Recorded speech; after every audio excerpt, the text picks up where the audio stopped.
G'day, mate. What's your name? My name is Sam Taunton. I'm a comedian, I guess, although I did a gig last night and the audience probably didn't think I was a comedian. And I work on a TV show called The Project, and one of my best friends in the world is Andrew Barnett.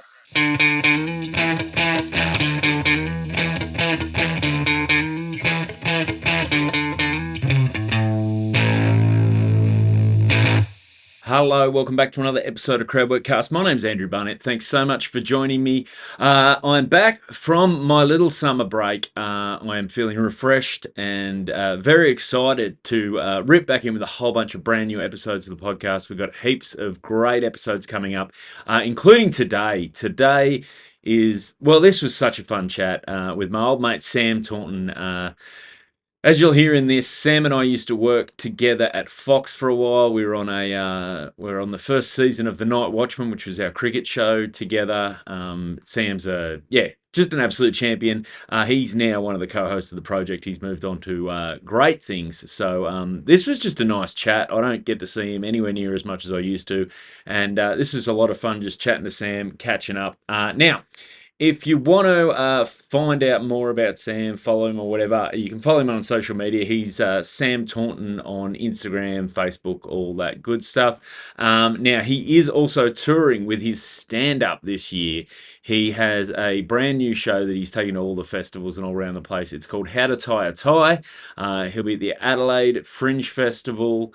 He'll be at Newcastle Comedy Club in March. He's going to the Canberra Comedy Festival in March, Gold Coast Laughs Festival in March, Melbourne Comedy Festival end of March to most of the way through April, Brisbane Comedy Festival at the end of April, and then in May at the Sydney Comedy Festival at the Enmore Theatre of the Wildflower Wine Bar, which is a great venue. So if you do like taunts, go along and see him. His stand-up is really fantastic. He's a very funny man and just an absolute champion. So I thoroughly enjoyed this chat and this catch-up with him, so I'm sure you will as well.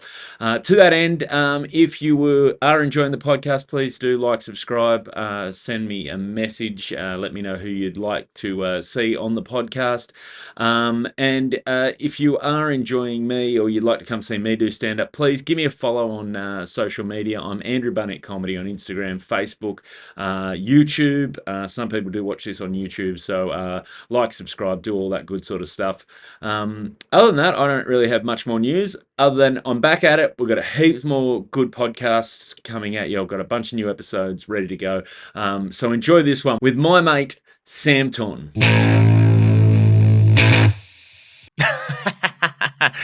Mate, so comedian first and foremost, then co-host of the project. That's like work on the project's a bit. You're underselling yourself there, mate. Do you think? You more than work on it. Yeah, mate, I read a media release last year that you are the new co-host. The co-host. I don't feel like the co-host. Often I'm not in shot. Whenever there's controversies, it's lucky. It's like I don't get caught up in them. It's the other two that have to be the face of them, whereas I'm just on the side. And then it's like, this guy was also here, but no one ever lumps me in. So it's like I probably don't get the publicity the other two get, but also when the shit hits the fan, I'm not getting the mean messages people are texting through. Although last night I was doing a gig and I popped out to like go over my set outside, and I was just standing on the street in Collingwood, and this guy comes up to me and he goes, "Hey, are you on the project?" And I go, "Yeah, thanks for watching." And he goes, "Oh, I don't watch." And then he walked away. I don't watch. So he sees enough ads to know who's on it. But, yeah. But so never piqued his interest. It's always playing in gyms, or maybe it's on in a bar. And I feel like that conversation with him, I think, summed up where I'm sitting in the entertainment world right now. You would go, "Hey, I think I know that guy," but I don't engage with any of the stuff that he does. Yeah, when we were doing Fox, you and I did Fox, a bunch of Fox stuff together. But that's the same thing. I'd get stuff from comedians. Man, I love seeing you on Fox. I was like, "Oh, have you got Foxtel? Have you?" They'd be like, "Nah." Just and you realize everyone's just watching it with the sound down in the pub. Man, it's so funny. I'm like, without the sound on, I doubt it is, because I'm not a physical comedian. Dude, it's so funny. When we worked on that show, because you were the host, you and Rochford hosting, and then I was writing, and then you guys would be like, you come on and do a dumb segment or whatever. Yeah. The amount of like texts and like photos that I would get sent of us from like mates that are at the pub drinking, like being like, dude, you're on TV. Not one of them would have been able to name what the TV show was, they Yep. wouldn't have known what we were doing, but they were like, hey, you're on in the pub. That's something. Yeah, mate. I still get occasionally people go, wait, do I know you? I know you from something. Like, and I just like, no, you spend a lot of time in pubs. That's what you know me from. It's actually an indictment on them. They don't realize. Yeah, It's like, oh no, you have a drinking problem. That's what's yeah, wrong with yeah. you. Just, mate, lot of security guards at registered clubs Yeah.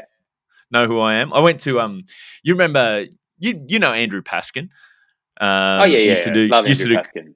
comedy, and now he's so you know what he's up to now. Mm-mm. Okay, so there's the AWF, Australian Wrestling Foundation, and No he way. is their ring announcer under the name Goldstein, um, which is What the hell? it's amazing because you know how his stand up was all dripping with personality. It was like edgy stuff from a fella just who was like just to recite. It was like the audience wasn't there, Yeah. and he was just really taking some big swings with Oh nothing yeah. to kind of for the audience to latch onto. Not even a tiny bit of charisma. Edge without charm, and that was. But so now he does this character, ring announcer character, and he's way into it. Like he leans it. It's an actual performance.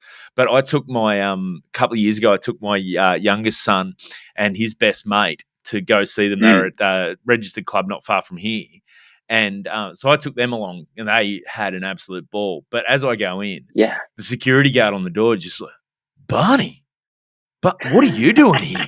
I was like, oh, just going to the wrestling. And he'd seen me from the rugby league show. Obviously, he goes, oh, mate, I don't know what it is about the wrestling. It gets the rugby league blokes in. Last time, Hazem El Masri was here. I'm like, I don't think you can compare That's not bad. me and Hazem El Masri as rugby league blokes. Like, I'm just do a stupid. Deep in the rugby league world. I feel like a lot of the things you and I have both worked on have been terrific jobs and been a lot of fun. But in terms of getting the crossover to the comedy population, Oh, it's not there. nah, not at all. Absolutely not at all. The amount of times I've had, I was saying to you before we started, I've been doing a bunch of gigs with Jim Owen, and he said to me a while ago, he goes, oh man, you're so lucky you've got this sport in. There's not a lot of comedians who got that can, have this ability to do stuff with sport. And I'm like, yeah, I don't know if it's lucky because it just is so off the radar of most of comedy that it It doesn't is off the actually. radar. Yeah, I I didn't get even to know do a lot you'd of like sports. doing it and stuff. Yeah, you get to do a lot of sportsman's lunches, but other than that, it's not the amount of times people just don't have no clue what it is or what you've done or any of that stuff. But it's also fun because it's like when you start out, you got to have that one room you can go and take a big swing that's sort of off the radar of the rest of the comedy scene. Oh yeah. And Yeah, that's sport. yeah, that's sport for me. I think. Well, when I was open micing, it was Star Bar, the old comedy club. Did Oh, you I ever do never that one? did Stava. No. Although the sports thing last night, I did a gig and it was Alex. Do you know Alex Chitterdek, the midfielder for the Matildas? Yeah. It was her birthday. She's a massive comedy fan, and so her girlfriend surprised her and organised a comedy show for Oh her. wow. And and so like 80 of her friends turned up, and they all bought a ticket, raised money for charity. And then, but because it was Alex's show, and they kind of tried to book comedians that she would like, and so there were 5 lesbian comedians booked. I think all the lesbian comedians in Melbourne, and then me. I was the only fella. The male lesbian. That is. Oh yeah. That's what I said when I walked on. I was like, I feel like I'm the token male booking, but also not a million miles away from what the core demographic here is. Yeah, that's amazing. So how did that go? It was good. They were all really into it, but I actually felt like there's a lot of chat in comedy about kind of diversity and lineups, whether that be around gender or ethnicity or whatever. But Yeah. it was the first time as a straight white fella, I've been able to play a point of difference. Nice. How was You know, that? no one on before me had talked about the topics I was talking about. So it was like I just had a fresh run up, you know.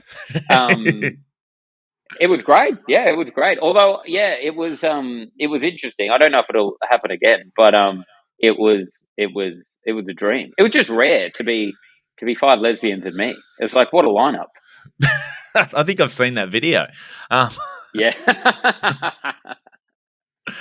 that literally the way you said that sounds like one of those letters to hustler. Letters to hustler. I never thought this had happened to me. It was a comedy night. And then I turned up, and it was five lesbians and me. Best night of my life. Went way better than I thought. Oh man! So how did the so with the going back to the project with you Mm. being the because you're sort of in the what would you call that seat you because you sit sort of left of screen We call is it left, right? No, right. Maybe as I'm left. I looking don't at know the actually. screen as I'm looking at the I'd screen it's be on on the my left. left. Yeah, I'd be Yeah, on the yeah. left. That's right. I mean, a quick breakdown of the show if you haven't seen it. It'd be crazy if you didn't know. That's the other thing about the show, right? Is that everyone knows the show and has an opinion on the show, whether they watch the show or not. People have an opinion on it. Often, I'll be doing box pops on the streets, and people are either like, "I love the project," or people I go to be like, "Do you want to chat to the project?" And I'll be like, "No," and just really vocally, "No." But it's like a news show. What I like about the show is that it has a swing at everything. It's like a news show that also does comedy. Mm. And I guess my role is I'm the comedian on the show. So I guess I'm in the comedy chair. And then often, then we have like two journalists or an academic generally kind of on the show. And then we'll have a guest, and that might be a media personality, sometimes a sportsman, often it's a comedian as well. I get to do it with Nick Cody a lot now on Wednesdays, and Oh, he's really nice. funny. But yeah, I do the comedy chair, and it is fun. But it's in the world of doing comedy on TV, and you would know about this. Like we worked on a whole show, and I often use the show we worked on as a reference point. Is like you have like a week to work the show together. Normally, if you're doing a comedy show, you do it like once Mm. a week or whatever. This show is daily, so when we're doing comedy No. segments, it's like we have like hours to like literally it'd be like 2 hours to try to work a comedy segment together to do, and I reckon it's the only comedy program on Australian TV where you regularly just bomb, and like regularly I will just say stuff and then look at the audience and I'll be like, really, this is live TV, you don't want to give me a bit more, you don't want to just help kind of the allure of television make it look like we're all having fun. So it can be quite stressful, but I mean it's the sickest job. It's so fun. Do you ever when they give you nothing, do you ever look at the warm up person and just go, "Come on, you're a Yeah, comedian too. Like you've all the got to have time. my back here." Well, sometimes the audience warm up person doesn't even laugh. Like you've done audience warm up, I done Yeah. audience. You know that it's like you laugh and it'll bring. Sometimes I look over Yes. and they're not even laughing, and I'm like, "What are you doing here? I thought we were in this together. We're a team here." That is the first job of the audience warm up is to have the like yes clapping, but also have that loud laugh. Like, aren't we all having a good time? And it's like I reckon I could watch so many TV shows, you're the same in Australia, and watch them and hear the laughter and be able to point out who's doing audience warm up on those shows just from Yes. based on their laughter. It just really comes through. Yeah. Who's doing warm up down there? Because it's an elite small group of people who do warm up. Like I say elite in a certain way. Like it is a very specific skill that not Oh, every it's so comedian good. can do. Yeah, Like I can't do it. I'm really bad at it. It's really hard. Like Steve Philp is like one of the oh, best. Ben Lomas is one of the yep. best. Cam Knight's really good at it as well. In Melbourne, a few people do it for the project. The problem with the project is that it's not one of those like the guys that are doing warm up like big time. They're doing like those big shows that shoot for like 10 hours a day or whatever that Mm. are crazy. So we shoot live, so it's like the warm up gig goes for an hour. It's a pretty easy warm up gig. Liam Ryan does it in Melbourne. He's really good, and he will do like hard quiz a bit as well. Oh yeah. Like him and Lomas will kind of interchange a little bit. He's really good. Dave Warnocky does it. He's good. Occasionally Josh Earl does it. There's a few different people that rotate through. Um, it's it's just a tough gig, and I wouldn't want to do it. But also during the project, I go in the ad breaks, and I'm always there chatting to the audience because it's quite boring just sitting there during the ad break. So I'm often up there chatting, throwing out the lollies. Who wants a Pringle? Doing all that kind of stuff. Yeah, guys, remember me. Remember me when I tell the next joke that you don't like. Just Yeah, give me something. I gave you Pringles.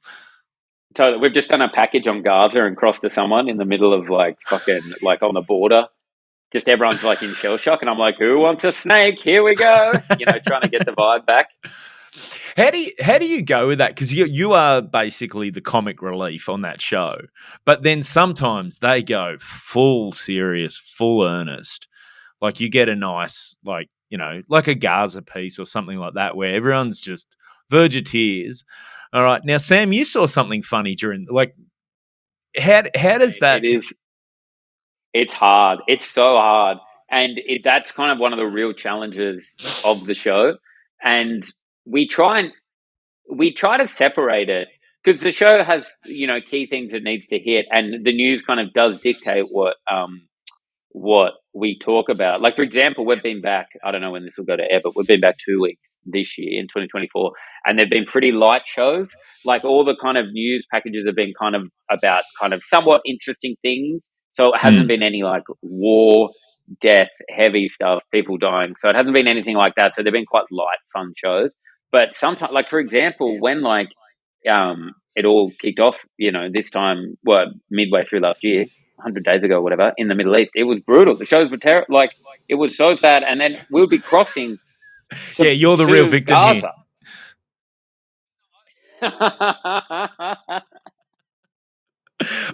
Don't they know I'm trying to sell a uh, festival show next year? They need oh to, my they need God. to give me a Free chance to shine. Gaza, but also Sam Taunton, Come on, can we think about what we're doing here?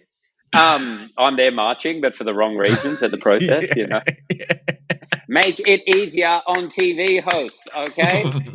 Um, but it's hard. I don't know the answer. Sometimes it'll be so brutal, and then it just cuts to you, and you're like, oh God. And often people are pretty good. I think it feels worse in the moment, like you're like, Mm. because the conditions you need for comedy. But, and I think watching TV, you would understand the gear shift. And I maybe try and represent that on the show. But the hard one is when we're joking. The harder one is the other way. Like, we'll be joking about something and it's going crazy. We're all laughing. It's ridiculous. And then they have to throw to like a serious topic. That's the harder one. And like, you'll see Waleed or Hamish or Sarah have to do that all the time. And it'll be like, whatever, we're talking about the stupidest stuff. We're making gags. We're laughing. People are rolling around. And then it'll be like, 17 died today on a bus, in India. And you're like, whoa, where did that Well, come from? Lee, quit harshing the vibe, man. Yeah. And that one seems more personable because everyone can relate to someone trying to bring the mood up. Yes. That's a trait we all like. So if it's really sad, and then I'm like, hey, this is a clip of a guy slipping over. This will make you feel better. But when you're all having fun, and then someone tries to derail it and bring it back down to another level, you're like, bro, what's your problem? Yeah, don't be the party pooper, man. We're all having fun Yeah, here. exactly. That's We're having a great time. Do you ever get tempted though? Because you're a smart guy and you've got thoughts Hello, on the world. Um, hello. do you ever have that urge just to throw something out there and be like, yeah, nah, Waleed, let Taunts take this one. Because what was your uni degree? I have a degree in political science. Yeah, That's what I people thought. don't Yeah. realize that. Yeah. But also, I get teased on the show for that all the time because regularly, like, there'll be a serious discussion and I don't say anything. Like, I just sit there and they're chatting, and fair enough too. Like, these people are like very smart and and read about it, and often whoever is sitting in the fourth chair might have an area of expertise in the thing we're talking about. So often I sit in silence, and it's so funny how often it happens where the conversation kind of ends, and then one of them will turn to me and be like, geez, you put that political science degree to good use there, Sam. Just sitting in silence. Yeah. No, I do get involved sometimes. I don't mind it. I don't hate, I don't know. It's so hard because I don't want to be like, being like, this is how it should be, or putting my political opinion out there. I kind of don't. I don't know. It's so hard. Occasionally, I'll chat about something if no one else can. wants to talk about something, I will talk about it. But you would know what it's like. It's hard to kind of switch into that gear of of being being kind of, I guess, wanting to be taken seriously. I guess Yeah. some comedians are really good and can toe the line and articulate kind of opinions or serious thoughts in a comedic way. But often on our show, you only have like 30, 40 seconds to do it, like in a chat break. So it's like, how do you get information across and then try to kind of get a joke in it and make it funny? It's a real challenge. But I get involved sometimes. There's been, I reckon, on a handful of times last year, I said something serious on the show. Oh, yeah. But that's, I think, too, you don't want to just, like, if you're only trying to yuck it up every time they come to you, like that can be a bit tiresome too. Like in terms of like, Totally. you don't want to be that Yeah. guy. So yeah, but what about? Like it's like Yeah. Well, no, you and need. you do need a bit of lighter shade. You're totally right. We Mm, talk about this at work all the time. Yeah, about like, because everyone has different roles on the show, so it's like, but you don't want to be stuck to those because you're right. Then it becomes so formulaic, and you just need to kind of change it up. Yeah, like I remember I had to speak. I don't know why I didn't have to speak, but do you remember the awful bus crash in the Hunter Valley oh last yes, year at the wedding? It was awful. So horrendous. I Like think horrendous. One of the horrible, horrible situation. all elements of the Like story were just no good. no good, no good, absolutely horrible. And that news day, we're just chatting. And for some reason, I just led the chat talking. I was so out of my depth. I could hear the producer in my ear being like, "Sam, what are you doing? Let Waleed handle it." And I was just leading the chat, talking about all the elements. I don't know what came over me. I You know felt what it like, is? You've been to weddings. You've caught the bus back. Everyone, you know what I mean. You saw yourself in that tragedy because you're the guy who's like you're leading the sing along on the bus back to the accommodation. oh, it's actually so true. And I think that's what in the moment I was like, I've been these people. And then Yeah, I was like, so I felt more qualified to talk about this than ever. I've been drinking the Prosecco on the bus on the way home, I was yeah. like, I'm the guy to chat about this. But yeah, it was, afterwards I like blacked out. I was like, what happened? And then realized I'd been speaking about a very serious topic. Which is funny on live TV too. Like you said before about how like you feel like sometimes you feel the gear shift and and then you watch it on TV and it actually comes off all right. Is that live TV? Like I don't know how you found it, but whenever we did live, like I do the Sunday nights and you're live, Mm, any pause, like it's almost like time slows down and you feel like any pause or any like little uncertainty in your head where you're fumbling a line or you're not quite speaking succinctly, or the auto cue's just fucked off on you, which used to happen to us occasionally. Um, yeah. that feels like forever, and then you watch it back, and it's literally fractions of a second that you've lived out in. Like it Oh, felt like 20 minutes.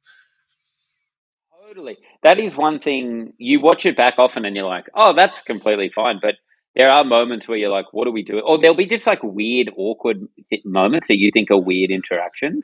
And then they're actually fine. Because I don't know, TV is so weird and live TV. Live TV is so amazing. I mean, yeah, you've done it. It's so different because it's like you're actually juggling so many different things. And you get such a rush. But often it's not reflective of what actually is being consumed. I think because you're in this Mm. hyper like adrenaline state. Like often I'll be like, it goes the other way. Often I'll be like, things are awesome, and then I'll watch them back and I'll be like, well, that wasn't very good at all. You Yeah. know, like. Yep. But I think because you're just like the red light's on, and you're like, let's go, we're doing this thing, and it's such an unnatural state to be in at Mm. all times. Like we're doing a podcast now, so we're kind of very relaxed, but we're also semi-aware that this is recording and Yes. this will go somewhere. So there is that kind of sense. But then live TV is this whole other thing when it's the least natural state your body could be in ever. But it's also like, yeah, and you said it before, you get the producer in your ear. That even just that little thing of while you're talking, someone can be talking to you in your ear. And that just because your natural instinct when someone starts talking to you is to stop and listen.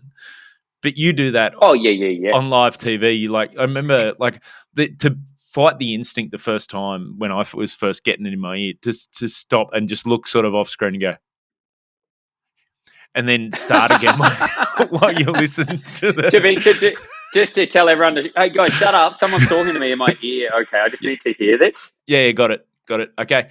Yeah, no, apparently I'm fucking this up. All right. Well, I've spoken back to the producer now here before. So Oh, Anna really? is her name, and she calls our show, and often she'll like say funny things to me, like we'll be chatting or whatever, and she'll crack a joke to try to like not make me laugh, but just like that we're all in it, we're all having fun. And she said something to me, and I've out loud in the middle of a conversation gone, I can't say that. And then everyone turned and looked at me, and I was like, oh, what's happened here? I've just spoken to the person in my ear out loud on national TV. It's such a strange dynamic. It's also like hard when you get directions in your ear. You'd be like, all right, rap now, throw to the break, camera 3, and then you have to pretend like someone hasn't given you a task to find some secret treasure, like, and that requires all of your attention, and try to wrap up a conversation naturally, and then like do all this weird admin. It's also, I got no, and I mean, I'm sure it's probably the same when you started at Fox. I got no training. Everyone Oh, just no. throws you in, and they're like, you'll be right. Listen to the person in your ear, and you're like, I don't know what's going on right now. Yeah, no one says, okay, this is the floor manager. They're going to stand behind the camera. You need to, like, they'll wave at you and they'll give you a little like. There's no one explains what anyone does on the floor. There's just a bunch of people there. All of a sudden, there's people talking to you in your ear. It's like, okay, and there's all these terms. I don't know what they mean. Do you know what I mean? People yell things out. I'm like, I've done a year now. I've probably done 200 shows live. There's still so much stuff that I do not know. All I know, the light goes red, I'm on, you know? That's it. That's all I know. The lights are bright. I know that much.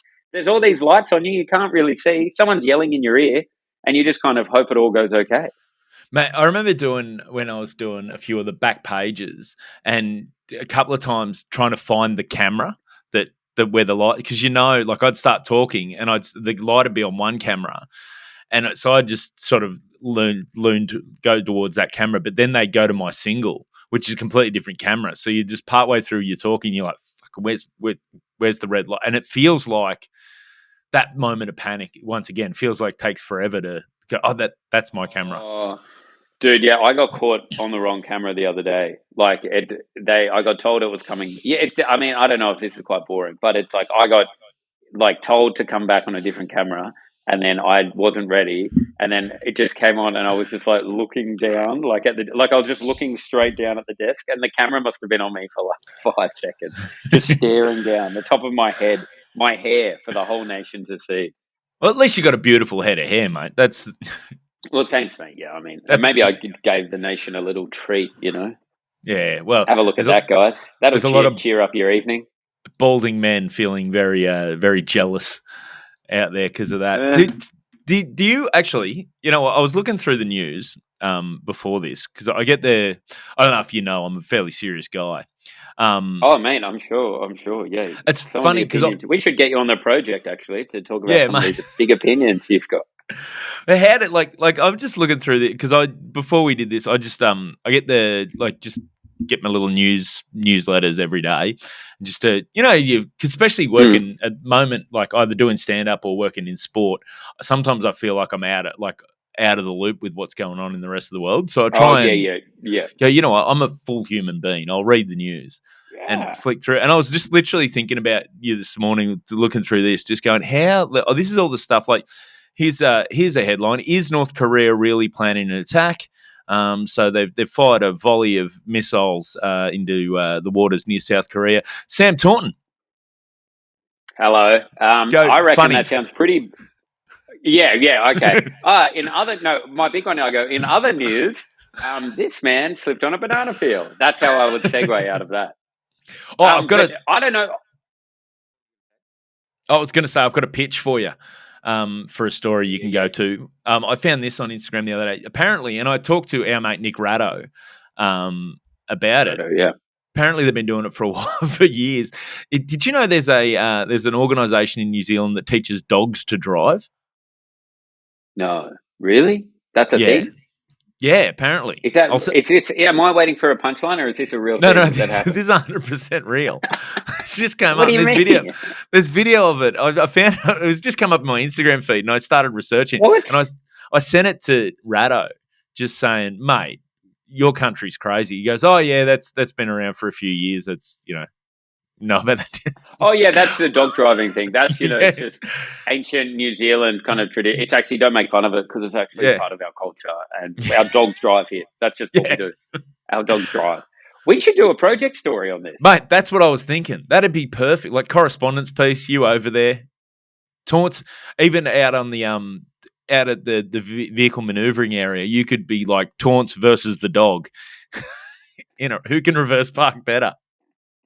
I like the idea that I fly into New Zealand and we book a car and the driver is a dog. And then I Yes. have to get to play and we see if the dog can do it. Let's see the dog on the freeway at 100 Ks, just trying to keep in traffic. Well, see, the trouble is what you got to do to get the dog to go is you got to take a tennis ball and you just throw it ahead of the car. And the dog, Oh, the dog dude, we chases. put. I'll hold like if it's a car with like a little sun like light thing. I'll pop through the little gap, and I'll have a fishing rod with a tennis ball on the top. Yeah. I'll hold that over the front of the car, and then the dog will be like, it'll be like a greyhound chasing a little bunny. It'll fucking love it. It'd be perfect, mate. See, mate, I need to be pitching these ideas for the What we need project to for do? you. I'm gonna pitch this story because I really like Mm. this, and then we'll go do it, and then you can splice this in at the end of the episode. Yeah. And it'll be like a beautiful little knot on like a bow tie at the end of this episode. Just it all comes together, and I'll be It'd be there, and perfect. then I'll name the dog Barney that's driving the car as Yeah. a subtle reference to you that only the listeners will understand. Yeah. If they know, they know. If they know, they know. It's a real Easter egg out there. Yeah. It's yeah. So with that sort of stuff, so because you got obviously the producers that work on the show. Yeah. One of the things I found working at Fox was Mm-hmm. amazing, a lot of amazing producers, a lot of amazing like directors, that sort of stuff. But they were all used to like they were all sports producers or sport. That's how they came through. They were sports producers, sport like they're used to directing sport and that. So sometimes the comedy wasn't either their priority or anything they knew about, which made for Yeah. some fun times or fun cuts on different pieces. Nothing is funnier than trying to explain comedy. Yes. How are And that's like is the conversations you end up in, just being like, no, it's funny. And then you have to explain why it's funny. And then the minute you start doing that, any fun is oh gone immediately. And then you're like, we may as well drop the whole thing. Any yeah magic this idea had is now gone when I'm like, well, no, it's actually funny because it's subverting the thing. It's like, and they're the conversations you have to have. I have to have them all the time. It's really tricky, especially like some comedy people work at the project. There's some great creative producers, mm, and to the project's credit, like they do some like really funny stuff. But I do think the perception of the show a lot of the times is serious news, or maybe a lot of people have it in their agenda that it's just like a woke mouthpiece. Whereas, like if you watch the show, it's mate. kind of it's Steve Price is on every Monday and like is very Yeah. much like sprouting some of the craziest stuff you'll ever hear. So, and I do think there is a balance between that, but people think about that side of it a lot, but there is like a whole chunk of comedy that goes on the show. Well, that's the thing. I think with on the woke stuff, everyone just loves throwing that out now. I don't know if you saw at the tennis, what's his name? The Australian tennis player Thompson. Oh yeah, Basically, yeah, yeah. because they're this year they're letting people come in between games instead of just at the change of ends, so find their seats. And he was Yeah, yeah, getting yeah. disturbed by it, taking a little bit longer. And he's complained, this is the wokest tournament ever. He It's like, said it was the wokest tournament ever. yeah, What does that yeah. even mean? I don't know. I don't know. Because there's some stuff that people are saying, oh, it's too woke, like the Australia Day, like the tournament's not acknowledging Australia Day, all that sort of stuff. There's an like you can see how that might be target for they've gone woke, but just letting people find their seats between games is I don't know. Dude, these goddamn lefties wanting to sit down. Yeah, It's got to end, doesn't it? you know Back in what they're my like, day, I believed in a mind free you. trade market and standing up. Mind you, I wouldn't mind a bit more etiquette in sport. I went to a BBL game last week, and at the SCG. And do you remember? Because you're a mad cricket fan. Love it, love it. Do you remember going as a kid? The etiquette used to always be you wouldn't get up and go to the bathroom or go anywhere from your seat unless it was between overs. Yeah, you just wait. And I still, even if that's not etiquette, I just don't know why you wouldn't just do that anyway. Well, Just wait for the over to end. Yeah, that's my thing. But no, BBL, mate, it is a zoo. We were like, Yeah, it's a crazy world out there. All those colours, mate. I don't know how you do it, mate. Well, because what happened was too, obviously there was a thing that went viral on the internet a while ago at a basketball game in the US. Someone at the very top of the bleachers threw a paper plane and managed to get it onto the court.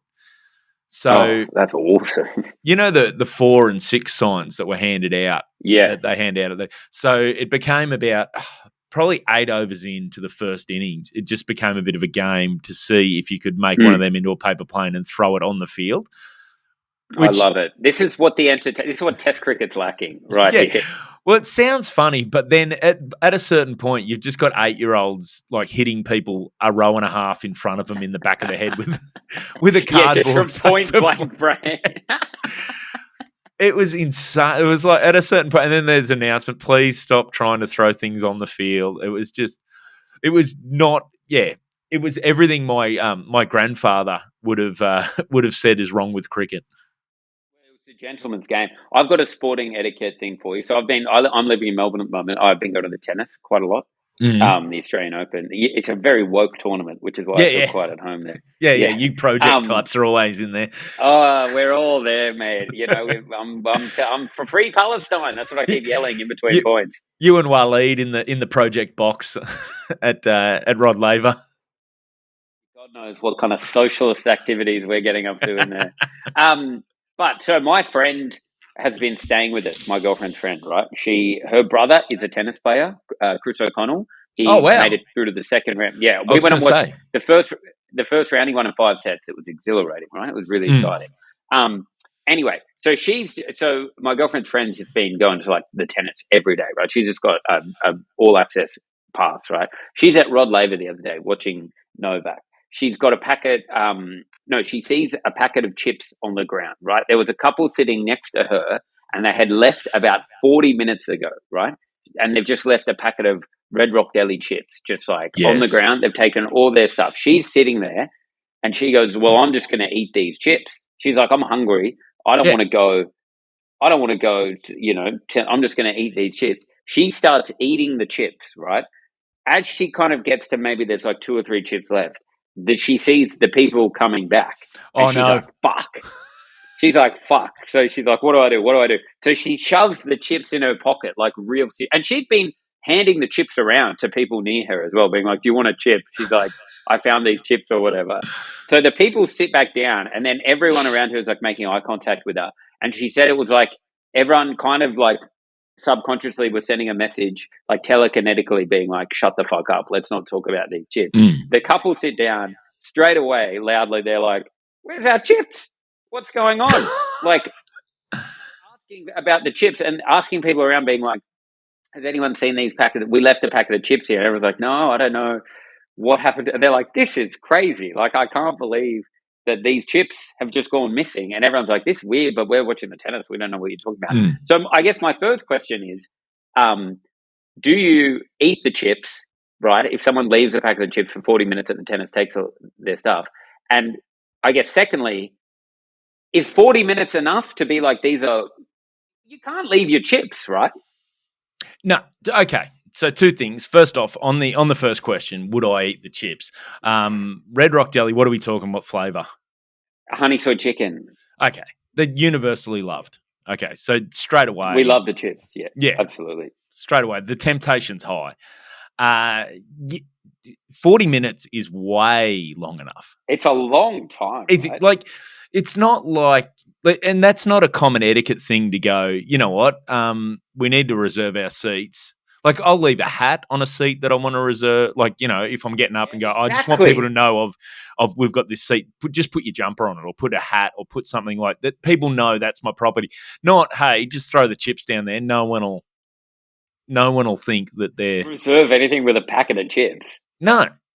No, absolutely No not. Yeah. bags were left. It was just the chips, and the chips were under the seats. You know how those seats like flip up, so the chips are just sitting under there. What? So they've also, if my thought would have been, even if they were coming back, leaving the chips means you don't care about the chips. Like, because it's not like You hate the chips. You don't want the chips. a pack of Red Rock Deli is not exactly, it's not taxing to carry with you wherever you're going. Do you know what I mean? Yeah, There's two of you. You can share the load. take one end each, Yeah. like if it's going to be that much of a burden. Yeah. So, and then I guess so this is where the story goes, right? So then she finishes the Djokovic game, runs to Margaret Court to watch another game. It's like getting close to midnight or whatever, but she's just hanging out. She sits down, and now she's sitting down with her cousin, who's also at the game at the next game, and she starts telling her cousin about the chip thing, being like, "Would you eat the chips? How about this?" And then she like looks behind her. Guess who's sitting behind her? The couple. No. And the couple heard her admit to eating the chips and then not saying anything about when questioned about eating the chips. She left. She just left. She's like, I can't show my face around here again. She's like, I don't know what you do. Like, I think she could have come clean, but I think she's in the right. I think the chips were there to be eaten. 100%. Like now that's the socialist coming out on you, common property. But that's 100%. You leave the chips. The chips are fair game.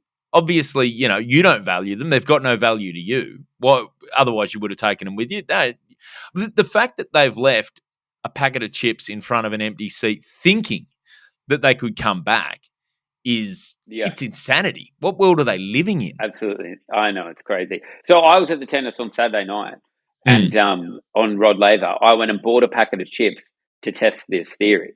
So we watched the first game and it ended, and then there was a bit of a layover. We went and got a drink. I placed my chips under the seat. Now, I reckon I was gone an hour. I then missed the first set of the next game. I was catching up with some friends, came back. What do I see? The chips are still there. Really? So maybe I was wrong. Maybe this is controversial, mate. This is I know. Tell me you filmed that. Tell me you filmed that for the project. That's the story. I was like, sorry guys, I don't care about these dogs driving cars. I've got something better. What are your thoughts on chips under seats? Property ownership surrounding chips. You know what? That might be the factor. People have gone, that's the guy from the project. Look, he's left his chips there. He does the funny. This is a sting for sure. He's going full of current affair. They're picturing you coming back with a crew. Go, where are the chips? Yeah. What happened to the chips, Tony? What happened to the chips? It's like a current affair style. You know when they, like at Christmas time, they put like groceries out the front of like people like who don't have much money, and then they steal and then they emerge and they're like, "Are you stealing these groceries we left on the street?" Yeah, that is doing it, mate. And you know what? If there's one criticism I have of the project, it's not enough gotcha journalism. We don't do enough of it, and I want to bring it back. I think maybe so. I wanted to always do a segment on the project, like Media Watch, that ABC show, and outstanding Media Watch. Oh, outstanding! But it's that guy, Paul Barry, I think his name is. I'm obsessed with him because like every story is like he'll be like, Channel 7 did this, and then he goes, really, Channel 7? Did you think you could get away with it and we wouldn't notice? It's like the most smarmy, smirky stuff. Just being like, oh, I think you'll find that's incorrect. We've got you again. That's what I want to do on the project. Just like play news things and be like, got you. Another project exclusive. We've done you. You've walked right into our trap. And that's the whole segment. That's what I'm saying. There'll be no jokes, just me in an accent being like, got you again. The project was watching. You're watching the project because we've been watching the other shows, so you don't have to watch the other shows. And we never do anything wrong because we're the project. We're Media Watch. The project, Media Watch. Imagine doing media watching Media Watch. That's another one. Dude, Media Watch. Yeah. The segment. That was remember we filmed at the end. Remember we filmed that Selectors sketch The selectors. I love the selectors. I forgot about the selectors. And then the selectors was just that octopus. Oh my God, that's so funny. Speaking of selectors, I was playing golf in Tassie last weekend, Oh and I yeah, humble saw brag. and humble playing in the group in front of me was George Bailey. Oh really? Does Yeah, he? and I was like, I was walked past and I was like, mate, what do you think? Smithy opening, this going to happen? What are your thoughts? And he kept it all under wraps. He was like, mate, you'll find out in good time. That's Unbelievable. he would have known your media type. He would have gone, yeah, I'm not leaking that to the media. If He'll be you're a like, he's regular going to get punter, me on media watch. And I'll be like, really, George Bailey? You thought you could get away with that at a golf course in rural Tasmania? Got you again. do you ever think of you like? Do you ever realise that some people would be thinking when you're talking to them like that? Oh, this is the media talking to me. Like, would that have occurred to you when you asked George Bailey that he might know, or he might have recognised you from the TV and just go, "Oh yeah, it's just a TV bloke wanting to know that"? That's interesting. Is that what Yeah. you're thinking right now? Well, that's what I. You're trying to get me out, catch me out now. I only thought of that because I remember, like, when we were that first season of the cricket show, we were doing a thing down at Cricket New South Wales at the SCG at the training facility there, and we were filming a thing with Jason. I was Fraser. here for that. Yes, and remember we bumped into Josh Hazlewood, who was injured at the time, and he came over and was just having a chat, and then I was like, "Oh, I think it was his back or something. How's the back coming along?" Like, just thinking like just a normal, like, we're having a conversation. Just having a chat with him. Yeah. And then he's like, he clammed up and then they left not long after that. And Roger's looking at me like, dude, what would you? I'm like, oh, yeah, he's thinking I'm asking as part of the media. As part of a story. Because there is a divide. I mean, that's so funny you bring up that example. I've thought about that recently. It doesn't really happen that much for me because, like, I'm never doing the serious stuff. But, like, either was I. Yeah, I know. But because we had politicians on all the time. We had the Prime Minister on, and he came in and he sat next to the desk. And before we started, I was like, there was a submarine thing, and I'm like, geez, a bit going on with this submarine stuff. Just making normal conversation. Yeah. And he was like, we can talk about it on air. And I'm like, oh, fuck, sorry, mate. Like, I didn't know. I was just trying to be playful. Yeah. Like, I'm not the serious one on this show. Dude, I don't even know what the submarines are, to be honest. Yeah. Maybe you could tell me about the submarines before I interview. Yeah, but I think people are so scared of the media because of that. Whereas, and you know what? Maybe fellas like you and me should be more aware of that. Because I'm not. I'll say anything. Yeah, no, and I'm the same. That's going to get me in trouble one day. Yeah, I am absolutely. And the also, same. It's like my digital footprint now from the project is like if you Google Sam Taunton project, because it's like during the show, every night after the show, there'll be a news.com and a Daily Mail article written about it. So during the show, I know I'm like, well, that's going to be a news story. But often now it's just like, Sam Taunton, admits to picking his nose whilst on the toilet or whatever. Like, that'll be a headline. So it's like, I mean, I don't understand the media. I think maybe I should be wary of it, but also my digital footprint's ruined already, so it doesn't matter. Yeah. Oh, mate, I'm the same. I remember we made news one time with we did a thing for Sunday Night with Matty Johns when Cameron Smith, it was like he was late in his career, but he got I don't know if he got marched, but he got penalised and he was having a blow up with the ref. And he'd given a bit of a face massage to one of the players in a tackle. Like, so he's beautiful term. Part of a tackle, just giving a bit of a bit of face work. Not bad.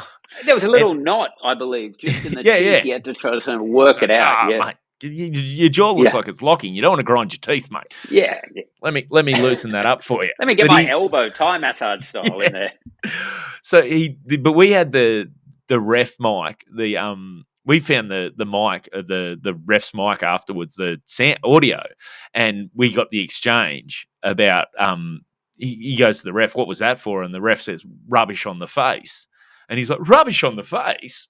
So we did a joke basically where we got because it was after the NRL had given his missus his wife like a Tiffany ring to celebrate his 400th match or something. It was real dodgy, sort of weird thing. And so we put the rubbish that he was ramming on the face was the Tiffany's bag. So we got Gary, graphics Gary, to put a Tiffany's bag Gary. that he was rubbing on the guy's face. And so because we were the first ones to have that exchange, that made news. But because we were the first ones to have that exchange, all the initial stories had, when they showed the footage in the exchange, had him with the bag in his hand. Are you serious? Yeah, it was the best. We're like, oh wow, we've ruined a news cycle. Funny. Like all the serious news people would have been fuming. Of course, especially like just to be like how easy it just spreads like wildfire as well. Oh yeah, One, people see it. No, that's what I think about the media sometimes. It's like no one's checking anything. They're just like, oh, we've seen someone else do it. We'll just do that. I got in trouble because on the show, Celia Pacquola was on Plugging Thank God You're Here, and Kate Langbrook wanted to do like a fake situation, and she was like, you pretend to have a bleeding nose, and we'll say, thank God you're here, Dr. Pacquola. Sam Taunton, Sam's had an accident. And so we got like fake blood, and as she's sitting down, I like put blood up my nose, and then I go, oh no, I'm bleeding, and then what we didn't realize was that it would look like real blood, and then Kate Langbrook then forgot to say, thank God you're here, Dr. Pacquola. So all it looked like is that I just had a nosebleed on live television. And Celia just was like, what the hell's going, like freaking out, being like, oh my God, are you okay? She's looking around for a doctor or something. Anyway, finally I was like laughing and it kind of was okay. But then that got picked up as like a global news story, and the footage of it being like Australian TV presenter has nosebleed live on air. And if they watched to the end of the clip, they would know we were all joking and like we cleaned it all off. But no one did. And they just saw other people do it. And then it just spread. That I was like getting tagged in like Italian news media outlets for having a nosebleed live on air. Oh man, Media Watch would have had a field day with that one. Really, The Project? You thought you could make a prank like that and get away with it? We're on to you. Medical problems, the stuff of humour, are they? The Project? Someone bleeding is funny to you. You know what happens when you bleed? You die. Very funny, The Project. Nosebleeds can be symptoms of serious problems. If you experience nosebleeds, please seek a medical attention. Hey, have you ever made Media Watch? Do you know?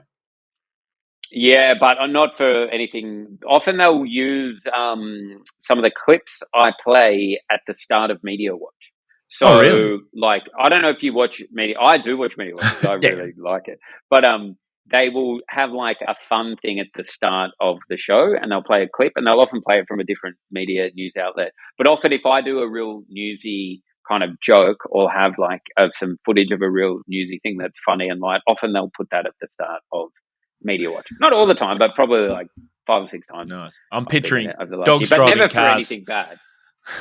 Yeah. They'll do a special Media Watch. It's going to be an hour and a half length one on the guys being like, I can't believe Project, a big media TV show, used all their resources to go to New Zealand to film something that clearly wasn't true because one of the hosts heard it on a podcast who heard it from another guy. Mate, don't you say clearly wasn't true. I'm sending you the clip after this. It'll blow your mind. I want the clip. It'll blow your mind. For the clip.